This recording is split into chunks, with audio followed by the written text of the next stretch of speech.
Students, my name is Vikas and I am your GA educator. आज की इस video में आप लोगों का स्वागत करता हूं। आज है दोस्तों यहाँ पर 22 जुलाई और आज की इस वीडियो में मैं आप लोगों को पढ़ाने वाला हूँ आज का करंट अफेयर, ओके, जो कि आप लोगों के आने वाले एग्जाम्स के लिए काफ़ी ज़्यादा इंपॉर्टेंट रहने वाला है।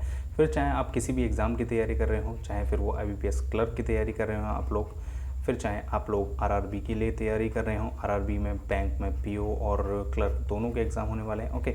सभी के लिए एग्ज़ाम के लिए ये करंट अफेयर काफ़ी ज़्यादा इंपॉर्टेंट रहने वाला है। तो अगर आप लोगों को ये वीडियो पसंद आए तो वीडियो को देखिए, बाद में लाइक और शेयर ज़रूर करिएगा और ऐसी अपडेट्स के लिए आप लोग चैनल को सब्सक्राइब ज़रूर कर लीजिएगा, ओके।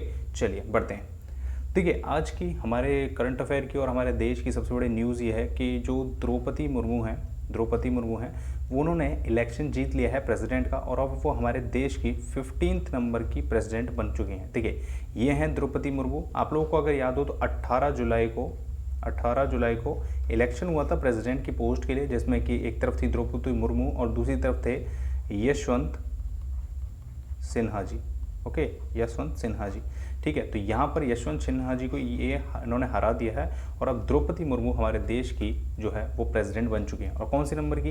ये 15वें नंबर की बन गई हैं। तो देखिए, इनसे रिलेटेड कुछ और पॉइंट्स मैं आप लोगों को बताता हूँ। देखिए, ये डॉटर हैं, एक ट्राइबल फैमिली से बिलोंग करती हैं, जिनकी ट्राइबल फैमिली का नाम है, ये है संथल ट्राइब। देखिए, ये भी आप लोगों के एग्जाम के लिए इंपॉर्टेंट है, पूछ लिया जाएगा आप लोगों से एग्जाम में कि हमारे देश की जो 15वें नंबर की जो प्रेसिडेंट बनी है वो किस ट्राइब से बिलोंग करती हैं, उसका नाम क्या है? तो संथल ट्राइब है उसका नाम है, okay.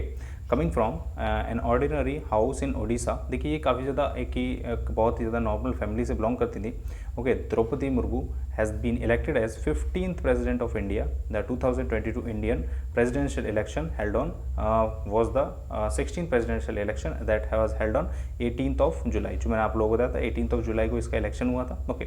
Murmu becomes India's first women tribal president. देखिए, ट्राइबल कम्युनिटी से बिलोंग करने वाली ये हमारे देश की पहली प्रेसिडेंट बनी है and she also become the second women to hold the post after Pratibha Patil. देखिए, प्रतिभा पाटिल हमारे देश की पहली महिला राष्ट्रपति बनी थी और अब ये दूसरी हमारे देश की महिला राष्ट्रपति बनी हैं, ठीक है। तो ये चीज़ आप लोगों के लिए इंपॉर्टेंट है, ओके। और the tenure of incumbent president Ramnath Kovind will end on 24 July, यानी कि इस समय पर हमारे देश के जो राष्ट्रपति हैं रामनाथ कोविंद जी, उनका जो कार्यकाल है वो 24 जुलाई को खत्म हो रहा है और उसके बाद अब द्रौपदी मुर्मू जो है वो हमारे देश की 15वें नंबर की प्रेसिडेंट बन जाएंगी, ओके। तो ये चीज़ आप लोगों के एग्जाम के लिए काफ़ी ज़्यादा इंपॉर्टेंट है। यशवंत सिन्हा जी को इन्होंने हराया है, ये भी आप लोग याद रखिएगा कि इन्होंने इलेक्शन में किसको हराया है।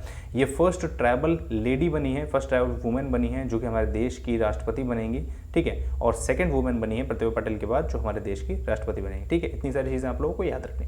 अब मूव करते हैं क्वेश्चंस के ऊपर, ओके। तो देखिए, पहला क्वेश्चन है नेशनल डॉक्टर्स डे कब मनाया जाता है? तो देखिए, नेशनल डॉक्टर्स डे कब मनाया जाता है हमारे देश में? तो देखिए, ये मनाया जाता है 1 जुलाई को। 1 जुलाई को हमारे देश में नेशनल डॉक्टर्स डे मनाया जाता है और इस बार की थीम क्या थी?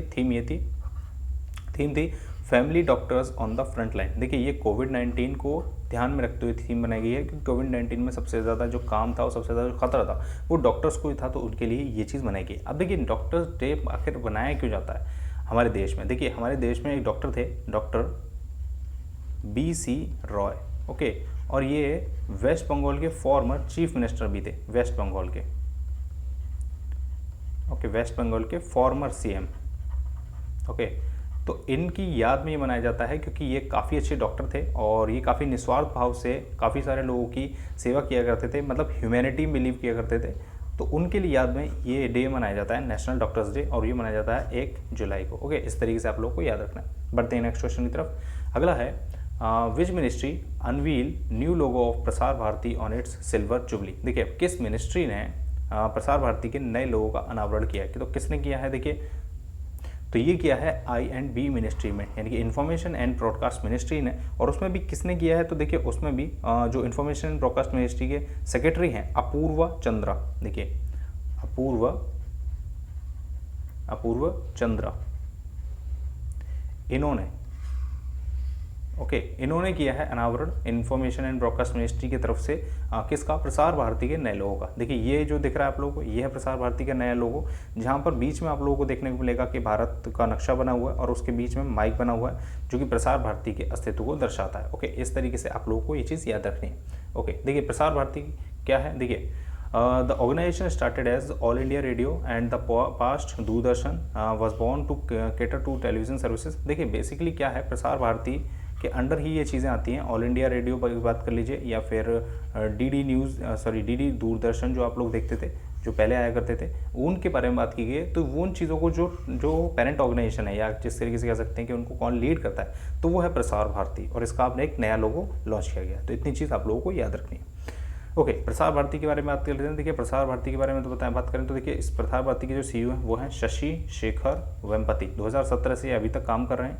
फाउंडेशन हुआ था 23 नवंबर 1997 में और हेडक्वार्टर है इसका न्यू दिल्ली में। ओके, तो इस तरीके से आप लोग याद रखिएगा। हेडक्वार्टर इंपॉर्टेंट है, कई बार पूछ लिया जाता है आप लोगों से एग्जाम में। अगला क्वेश्चन है कि which tech company acquires 1.2% equity shares in Bharti Airtel. देखिए हाल ही में किस टेक कंपनी ने भारतीय एयरटेल कंपनी 1.2 हिस्सेदारी खरीदी है। तो देखिए किस कंपनी ने खरीदी है, तो ये खरीदी है गूगल ने। ओके, गूगल ने 1.2% स्टेक्स या कह सकते हैं आप लोग शेयर खरीद लिए हैं अब भारतीय एयरटेल में। अब देखिए ये क्यों खरीदे, क्योंकि देखिए रिसेंटली गूगल ने अनाउंस किया था कि वो भारत में बहुत सारा अमाउंट है जो कि निवेश करने वाला, और सिर्फ भारत में नहीं कई सारे देशों में टेक्नोलॉजी को अपग्रेड करने के लिए, ठीक है ना, वो बहुत सारा अमाउंट निवेश करने वाला। तो उसी के तहत 1.2% स्टेक खरीदे। अब देखिए 1.2% स्टेक की वैल्यू कितनी है, देखिए यहाँ पर दिया गया।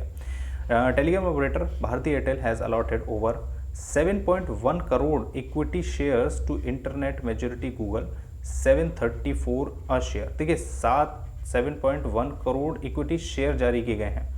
देखिए 1.2% हिस्सेदारी में इतने शेयर हैं जिनकी कीमत है हर एक शेयर की 734 रुपीज़ पर पीस की। ओके, और इसके देखिए अमाउंट कितना है, टोटल मिला के अमाउंट बैठता है यहाँ पर 33,737 करोड़ रुपए। रुपीज़ में अगर हम बात करें तो 33,737 रुपये, और अगर यूएसडी की बात करें तो यूएसडी में होगा लगभग 4.5 बिलियन का। देखिए ये 1.2% की वैल्यू है यहाँ पर जो भारतीय एयरटेल के शेयर की, 4.5 बिलियन डॉलर।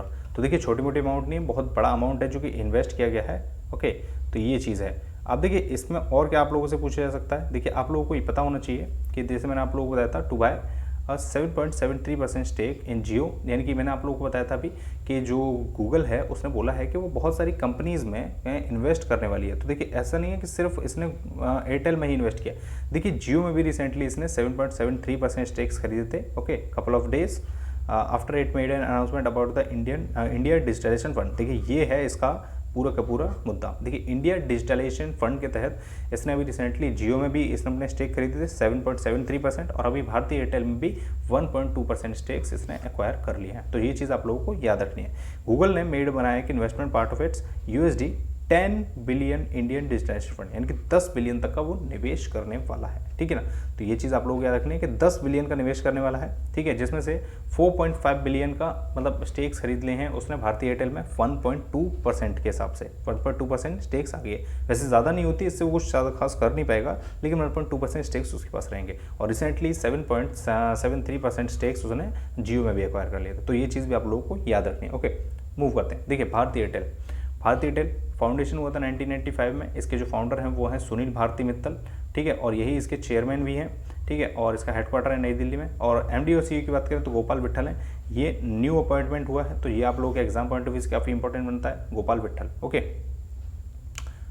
आगे बढ़ते हैं, अगले क्वेश्चन की तरफ बढ़ते हैं। आगे दिया गया है हाल ही में तमिलनाडु दिवस कब बनाया गया था। देखिए रिसेंटली ये कुछ गलत लिखा हुआ है, ये आप छोड़ दीजिए। ओके, रिसेंटली तमिलनाडु दिवस कब मनाया गया था। तो देखिए तमिलनाडु दिवस कब मनाया गया, तो तमिलनाडु दिवस मनाया गया 18 जुलाई को। ओके, हाल ही में तमिलनाडु दिवस कब मनाया गया, तो तमिलनाडु दिवस मनाया गया 18 जुलाई को। ठीक है ना, तो ये चीज़ आप लोगों को याद रखनी है। अब देखिए तमिलनाडु दिवस के बारे में बात हुई है, तो देखिए तमिलनाडु दिवस मनाया क्यों जाता है, अब थोड़ा सा इसके बारे में बात कर लेते हैं।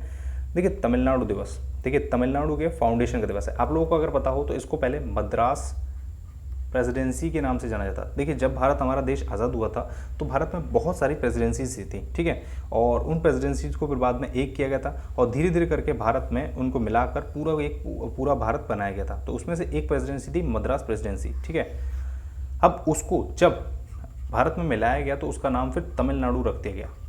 ठीक है ना, तमिलनाडु हो गया।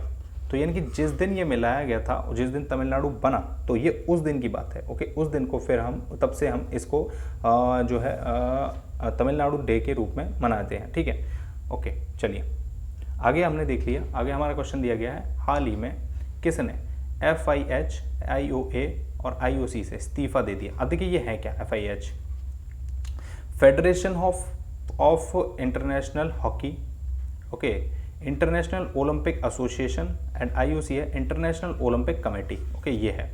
अब देखिए कमाल की बात यह है कि इन तीनों के ही जो प्रेसिडेंट्स थे ना, ठीक है ना, इनके प्रेसिडेंट्स इसके और इसके यानी कि इंटरनेशनल ओलंपिक एसोसिएशन और FIA यानी कि फेडरेशन ऑफ इंटरनेशनल हॉकी, इसके जो प्रेसिडेंट थे, ठीक है ना, वो एक ही पर्सन थे जिनका नाम था N Batra, okay, N Batra, okay.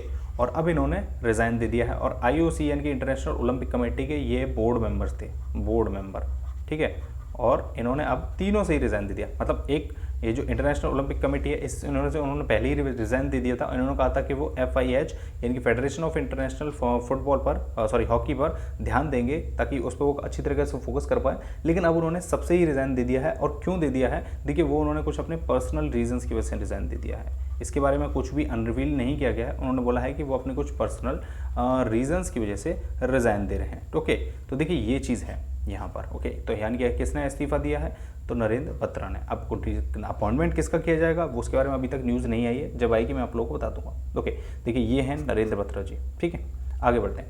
Bharat में कौन सी बैंक व्हाट्सएप बैंकिंग सर्विसेज शुरू कर रही है, तो देखिए कौन सी बैंक शुरू कर रही है, तो देखिए ये स्टेट बैंक ऑफ इंडिया शुरू कर रही है। स्टेट बैंक ऑफ इंडिया ने क्या किया है कि व्हाट्सएप बैंकिंग सर्विसेज शुरू किया। देखिए जैसे आप लोगों ने देखा होगा कि रिसेंटली ही व्हाट्सएप ने व्हाट्सएप पे शुरू किया है, पेमेंट शुरू किया है, ओके, जिसके माध्यम से आप लोग जैसे अमेज़ॉन और पेटीएम और फ़ोन पे इस तरीके से आप लोग पेमेंट करते हैं, इसी तरीके से आप व्हाट्सएप से भी पेमेंट कर सकते हैं। लेकिन अब SBI उसके साथ पार्टनरशिप करके अपनी जो बैंकिंग सुविधाएं हैं वो व्हाट्सएप के थ्रू घर घर तक पहुंचाने वाली है। देखिए व्हाट्सएप काफ़ी बड़ी कंपनी है, बहुत सारे लोग उसे चलाते हैं, तो जिसके जरिए जो SBI है वो अपनी बैंकिंग सिस्टम भी घर घर तक पहुँचाना चाहती है ताकि कस्टमर को ज़्यादा आसानी रहे, हर चीज़ की सुविधा उसी पर पता चल जाए। मतलब व्हाट्सएप पर एक तरीके से आप लोग समझ सकते हैं कि चैटबॉट टाइप में बनाया जाएगा, जिससे कि बहुत सारी जो सुविधाएं हैं, बहुत सारी जो क्वेरीज हैं वो वहीं पर उनकी सॉल्व कर दी जाए, और बैंक के जो ऑफिसर्स हैं वो भी उनके टच में रहेंगे ताकि कोई भी बिल्कुल भी दिक्कत ना हो पाए। तो इस तरीके से आप लोगों को याद रखना है, ठीक है। तो कौन सी बैंक व्हाट्सएप बैंकिंग सर्विसेज शुरू कर रही है, तो वो कर रही है state bank of India, okay. बढ़ते हैं, देखिए आगे स्टेट बैंक ऑफ इंडिया के बारे में बताया गया। स्टेट बैंक इंडिया की एस्टेब्लिशमेंट किया गया था 1955 को, 1 जुलाई को, ओके। इसका हेडक्वार्टर कहाँ है, मुंबई में है, ओके। इसके जो चेयरमैन हैं वो हैं दिनेश कुमार खारा, और देखिए इसमें जो MD है ना वो 4 होते हैं। CS शेट्टी हैं, श्री अश्विनी कुमार हैं, स्वामीनाथन जी हैं, और श्री आलोक कुमार चौधरी हैं, ठीक है। ये नाम आप लोगों को याद रखना है क्योंकि ये नया अपॉइंटमेंट हुआ है, न्यू है, तो ये आप लोगों के एग्जाम पॉइंट ऑफ व्यू से ज़रूरी है। यहाँ पर पूछा जा सकता है कि SBI के नए MD कौन बने हैं, तो वो बने हैं श्री आलोक कुमार चौधरी, ठीक है। तो ये चीज़ आप लोगों को याद रखनी है। बढ़ते हैं अगले क्वेश्चन की तरफ। आगे दिया गया है, भारत में किस राज्य ने देश की पहली डिजिटल लोक अदालत शुरू की है, which state now introduce the first digital लोक अदालत इन इंडिया, ठीक है। तो ये किसने की है, तो देखिए ये की है राजस्थान ने, ठीक है, राजस्थान ने। देखिए लोक अदालत क्या होती है वो मैं आप लोगों को थोड़ा समझा देता हूँ। लोक अदालत, देखिए हमारे जो कोर्ट है ना वहाँ पर बहुत सारे केसेस पेंडिंग रहते हैं, ठीक है। तो इसके लिए अब छोटे छोटे जो केस होते हैं, जैसे कि छोटा मोटा चोरी का, ठीक है ना, छोटी मोटी स्नैचिंग का, ठीक है, कोई भी घर के मारपीट का, झगड़े का, छोटे मोटे फाइनेंशियल फ्रॉड का, ठीक है। तो ये सारे केसेस जो हैं वो अदालत में ना जाके ये लोक अदालत में ही सॉल्व कर दिए जाते हैं, जहाँ पर बाहर से जज आपके एरिया में आते हैं और वीकेंड पर ये लोक अदालत लगाई जाती है, जहाँ पर इस तरीके से जो मामले होते हैं ना छोटे छोटे फ्रॉड के या छोटे मोटे झगड़ों के, घर के क्लेश के, तो ये वो जो मामले हैं ना वो यहीं पर सॉल्व कर दिए जाते हैं, ओके। और तुरंत फैसला आ जाता है और जो चीज़ है। अब देखिए ये चीज़ क्या है, राजस्थान गवर्नमेंट ने इसमें और सुविधा कर दी। अब देखिए यहाँ पर राजस्थान गवर्नमेंट ने क्या किया कि राजस्थान गवर्नमेंट ने एक ऐप टाइप में वहाँ पर एक पोर्टल लॉन्च कर दिया जाएगा, जिसमें आप लोग अपनी क्वेरी लिख देंगे और यहाँ पर चैटबॉट की मदद से आप लोगों को सब चीज़ बता दी जाएगी कि इसमें ये दोषी है, ये सजा प्रावधान है, ये चीज़ मिलेगी। तो उस तरीके से आप लोगों को बहुत सारे सॉल्यूशंस हैं जो घर बैठे हो जाएंगे, आप लोगों को अदालत तक यानी कि लोक अदालत तक भी आने की ज़रूरत नहीं पड़ेगी, ओके। इससे बहुत सारे जो मामले हैं जो घर बैठे ही निपट जाएंगे, ऐसी सरकार का पहल है, ठीक है। काफ़ी अच्छी चीज़ है, जिससे कि मतलब बहुत सारे जो मामले हैं वो कोर्ट तक ना जाके घर में ही सॉल्व हो जाएंगे, ठीक है। तो ये चीज़ है, तो ये चीज़ आप लोग याद रखनी है कि फर्स्ट लोक अदालत किसने इंट्रोड्यूस की, तो वो है राजस्थान ने। अब देखिए कब की है, देखिए during the 18th all India legal service authorities, okay, convention. ये कन्वेंशन चल रहा था जिसमें कि जो कि हेड किया गया था किसके द्वारा, national legal service authority chairman द्वारा, इनका नाम है उदय उमेश ललित, ठीक है। इन्होंने किया था और इन्होंने ही अनवील किया यानी इन्होंने ही लॉन्च किया है फर्स्ट डिजिटल लोक अदालत ड्रिवन बाय AI, ठीक है ना। जिसको Rajasthan state legal service authorities, ठीक है, डिजिटल लोक अदालत वॉज क्रिएटेड बाय, ठीक है, तो ये चीज़ है स्टेट लीगल अथॉरिटी सर्विसेज बोला जाएगा, ठीक है। अब इसको बनाया किसने, डिजिटल लोक अदालत जो मैंने आप लोगों को बताया कि एक पोर्टल टाइप में बनाया जाएगा, तो ये किसने बनाया, तो ये बनाया है जुपिटाइज जस्टिस टेक्नोलॉजीज ने, ठीक है ना, जो ऑर्गेनाइजेशन है जिसने इस टेक्नोलॉजी को बनाया है और वही इसको आप मॉनिटर भी करेंगे, ठीक है। तो आप लोगों को आई होप समझ में आ गया होगा। ओके, आगे बढ़ते हैं। देखिए ये थी न्यूज़। अब मैं थोड़ा आप लोगों को थोड़ा ब्रेकिंग न्यूज़ बताता हूँ, देश दुनिया में क्या चल रहा है ये भी आप लोगों को बताना चाहिए।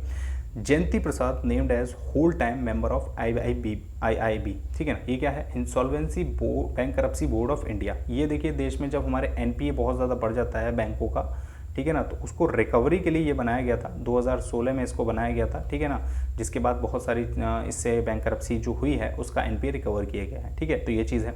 अगला है मोर्गन स्टैनली, जो कि एक GDP फोरकास्ट कंपनी है फॉरेन की। उसने इंडिया का जो फाइनेंशियल 23 का GDP फोरकास्ट था उसको कट कर दिया है 7.2%। देखिए पहले ये 7.5% था और अब ये 7.2% कर दिया गया। ओके, ये किया गया है ड्यू टू जो रशिया यूक्रेन क्राइसिस है उसके बेसिस पर, ठीक है, रशिया यूक्रेन क्राइसिस जो है चल रहा है उसके बेसिस पर। ओके, अगला है कि फोर्ब्स की जो रियल टाइम बिलियनियर्स लिस्ट आई है उसमें गौतम अडानी ने सरपास कर दिया बिल गेट्स को। अब ये 4th प्लेस पर पहुंच गए हैं with the net worth of $116.4 billion. Okay, billion dollar इस तरीके से, ठीक है ना। तो इतना इनकी संपत्ति है। टॉप पर कौन है, टॉप पर है हमारे यहाँ पर एलन मस्क यहाँ पर टॉपर है, ठीक है। तो ये थी आप लोगों की इन्फॉर्मेशन। आगे बढ़ते हैं। देखिए ये है आप लोगों का आज का करंट अफेयर 22 जुलाई का, जो कि आप लोगों के एग्जाम के लिए इंपॉर्टेंट होने वाला है।